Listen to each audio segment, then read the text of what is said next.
My name is Dr. Bill Bixler. I am a clinical psychologist.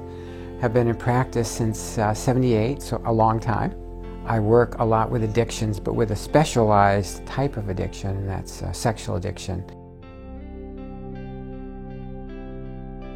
Let's distinguish between substance addictions and process addictions. Substance addictions are things ingested into the body.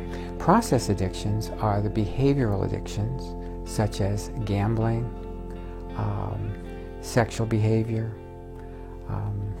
video gaming. People can have shopping addictions. There are three basic criteria for an addiction. The first is preoccupation, thinking about, planning for, spending a lot of time with one's life revolving around the addiction. The second is called loss of control. An individual making vows to him or herself to stop. They decide, I don't want to do this anymore, I'm done, and they fail time and time again. So there's a loss of control. The third one is continuation despite consequences.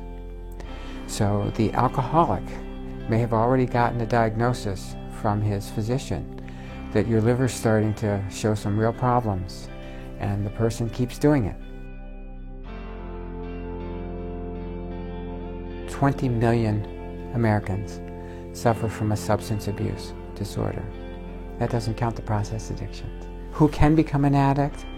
I think anybody can. Not everybody does. There is some evidence that there may be some genetic predispositions to some addictions. There's lots of studies that talk about the reward systems in the brain and how addictions hijack the brain, both in terms of creating that craving, and then there's parts of the brain that remember pleasure, and those get activated. But because I'm a specialist in sex addiction, I am acquainted with the brain research on sex addiction. And more brain research is finding that even though nothing is ingested, like substances, that sex addiction does indeed cause brain changes. There's one very well-known study in which a researcher had two groups. One was identified sex addicts, pornography addicts, and a group of non-addicts, males.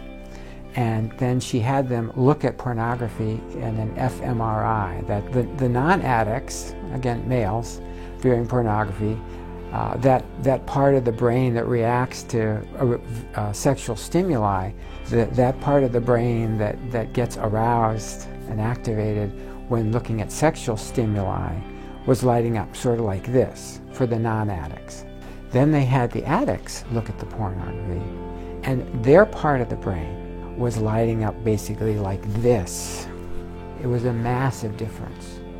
So that tells us that there's something that goes on in the brain of sex addicts and other addicts that makes a difference. So we have physiology here that is involved. We have to recognize that there are brain issues, and I certainly believe that along with AA and many folks in alcohol studies, I think most now see it as a disease in some fashion. So it's not an excuse, but it is a fact that there are brain changes with addiction that I don't think are there with other kinds of sinful behavior. Describing is not excusing. To describe is to understand is try to help, and God has put us in the helping business, and of course, as Christians, we are called to help, to assist each other, to be there for each other. Pornography is epidemic. I did some research on the pornography epidemic. I looked at one of the major websites for porn and found statistics that in terms of the number of hits per day There are hundreds of millions of hits per day on this website. Now there's only 270 million or 80 in the country, and there's hundreds of millions per day on one website. It's an epidemic. Every church has individuals that are viewing porn. Not everybody who views porn is a porn or sex addict. People can view porn recreationally and not be a porn addict. That, of course, does not say that it's right or non-destructive. I think porn in any form is dehumanizing. We know what it does often in terms of how porn stars are used up and thrown away. It treats sex as merchandisable, but not everybody who watches it fits that criteria. However, it ain't healthy. It's not God's intent. So regardless of whether they're addicted or not, every church has, usually guys, although there are women that watch porn and get addicted. That's a misconception some people have. But there are guys that watch it and tend to justify it. I've seen lots of Christians that justify it in their own minds. So that's really something we have to educate people on. Dr. Carnes, who's one of the pioneers of sex addiction treatment in the country, he estimates between 3 and 6% of the population has a sexual addiction, and we need to talk about it. We need to talk about it not primarily in cut it out. We want that, but we have to talk about how it dehumanizes, what it does to our understanding of women.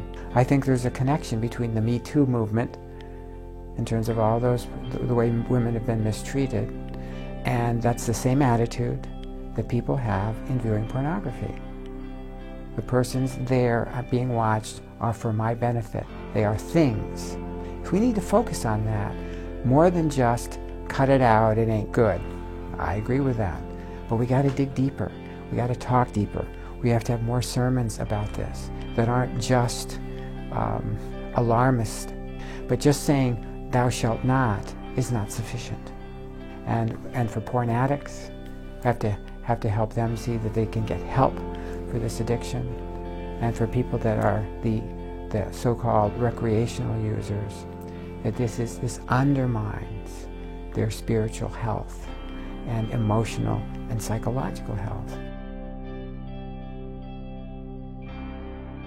Addictions are about dealing with pain.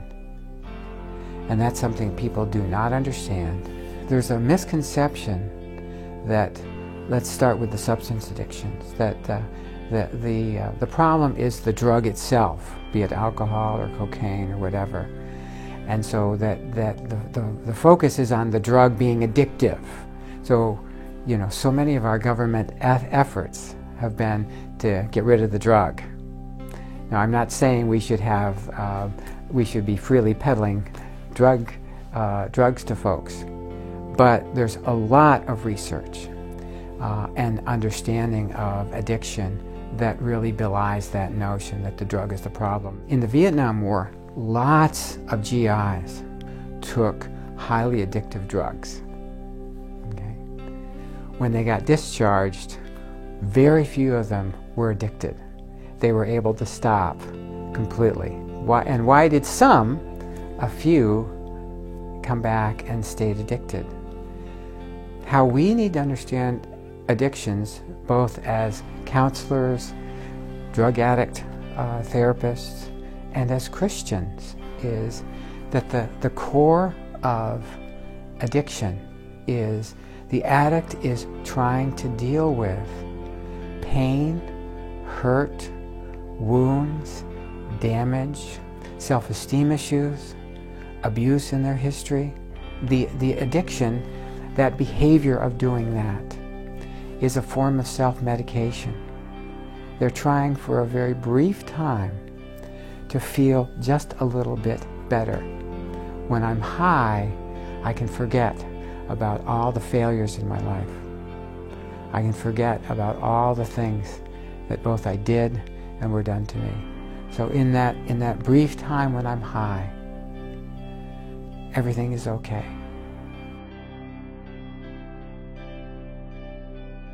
First thing a church can do is open their doors to 12-step groups for space.